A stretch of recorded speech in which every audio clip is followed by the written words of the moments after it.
welcome back to my channel. So today I'm going to be talking a little bit about how I gave up added sugar for 30 days. It was really hard for me at the beginning, like super hard, because I love sugar. Like, oh my gosh, I love muffins, I love cakes, I love chocolate, I love sweets, I love sugar. Like, I think you could say I'm addicted to sugar, or I was before this anyway.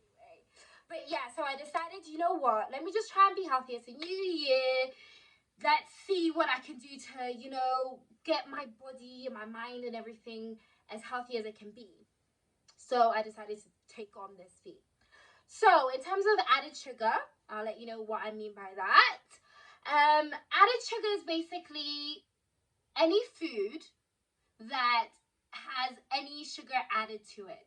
So any food that has sugar naturally occurring in it is fine, but any food that's, you know, processed that has sugar added to it, anything that's not basically naturally occurring that has sugar added to it is off bounds. So I had to go into my kitchen and figure out exactly what I can't have. Things like cornflakes I couldn't have. Bread, store-bought bread that had added sugar I couldn't have, and most of it does have added sugar. Some spices have added sugar, which is pretty crazy. And I couldn't have honey in my oats, which I usually do. I usually have honey in my oats in my tea, which I couldn't have. Obviously, like crisps, most of them have added sugar. Like, I think there was like one packet of ready salted crisps that don't have added sugar, but everything else has added sugar. Obviously, sweets and most junk food has added sugar. So I had to give all of that up. The first week was hell because I love eating out. Like, that's my thing, man. I love it to the restaurant. I love going by myself and just sitting and eating all the best food. Anyway, I couldn't really do that because loads of stuff that they make the food with. Say I got a salad, yeah, they would like toss the salad with some salad dressing, and pretty much all salad dressing has added sugar, so I couldn't have that. Most things I couldn't have, and it was just when I decided to turn vegan as well, so it was really hard for me to figure out what I could and couldn't have. So I couldn't really eat out anymore, which really bummed me out. But yeah, so that was the first week, and my cravings were like off the charts. Like, oh my gosh, I literally would sit and think about chocolate. Can you imagine, like, just sitting by myself, just like, just thinking about chocolate? Which is, yeah, it wasn't the best. I mean, people who don't have like as big a sweet tooth as me might do it and not find it that hard, but for me, I found it really hard because I literally had the biggest sweet tooth.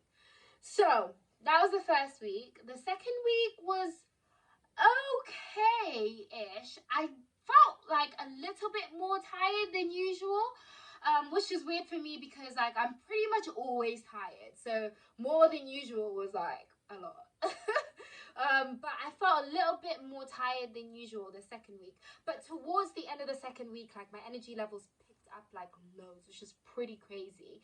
I think it's because I wasn't having these like sugar spikes and then the sugar lows. So before, when I was having loads of sugar, I'd have something that was really sugary and I'd have the sugar spike, which would give me loads of energy.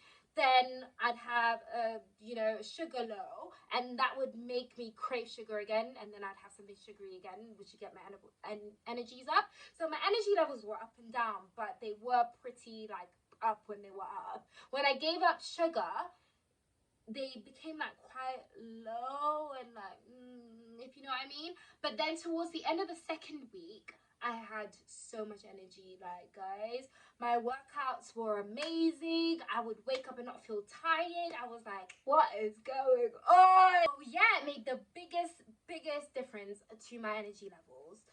Right, so that was basically the end of the second week. By the third week, my cravings were like off the charts. Like, I literally was craving. I was literally craving anything sweet. Like, okay, well, fruit sweet, obviously, but you know what I mean? Like, that kind of bad sweetness that you just really want. My mum's friend had made a carrot cake, and I don't even really like carrot cake that much. Like, it's okay, but I don't crave it or anything. But she made this carrot cake, and I literally, guys, when I tell you, yeah, I was drooling. I was drooling. This cake looked like the best thing on earth, you guys, and it really, really wasn't. Like, I hadn't tasted it, but I just, this carrot cake, like, how good can carrot cake be?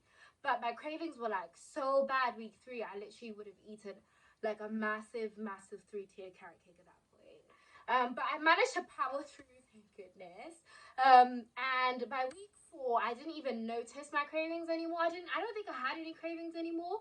My energy levels were great. My workouts were great. I had lost like 1.5 inches around my waist, which was pretty crazy. I don't actually lose weight that fast, but I'd lost weight pretty fast.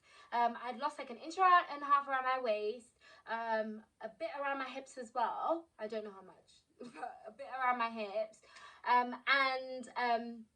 I didn't have any cravings at all, like none whatsoever. So I've just continued it now. Like, I've been doing it for almost 2 months now, and I never ever crave sweet things. I don't even crave fruit, to be honest. I used to have, I'm sweating like, oh my gosh. I used to have honey in my oats and my tea. I don't have any honey whatsoever anymore. I try to reduce the amount of added sugar I have. Like I said, like a lot of things have added sugar, like spices and stuff, but I try to not have any added sugar as much as I can, manage it. So it's been a pretty good thing to do, I think. It's went by really fast, to be honest. I know it was a month, but it really went by super fast. The only hard weeks were probably at week 1 and 2. Week 3 was hard because of my cravings, but I mean, otherwise it was pretty good. And I would recommend anyone to do this. Even if you don't have a sweet tooth, it makes the biggest difference. If you do want to try and start this no added sugar challenge, what I'm going to do is I'm going to post in the description box what things constitute as added sugar. So it goes essentially like sweeteners are in the mix, honey's in the mix, cane sugar, or so many different types of sugar in processed foods, I swear. So I'm going to put all the list of the whole, yeah, oh my gosh, English is a problem. I'm going to put the whole list of them down in the description box, so that you can have a look and know what different types of added sugar you can't have. I'm boiling. Anyway, so guys, let me know if you do try this challenge. Please let me know how it's going. Let me know how you feel. If you want some motivation, you can always DM me on Twitter or Instagram and say, oh my gosh, I'm struggling. And I'll give you some motivation, I promise. Alright guys, thanks for watching. Remember, please turn on your notifications. What else? Subscribe, like, share, all them things. Alright guys, talk to you later. Bye.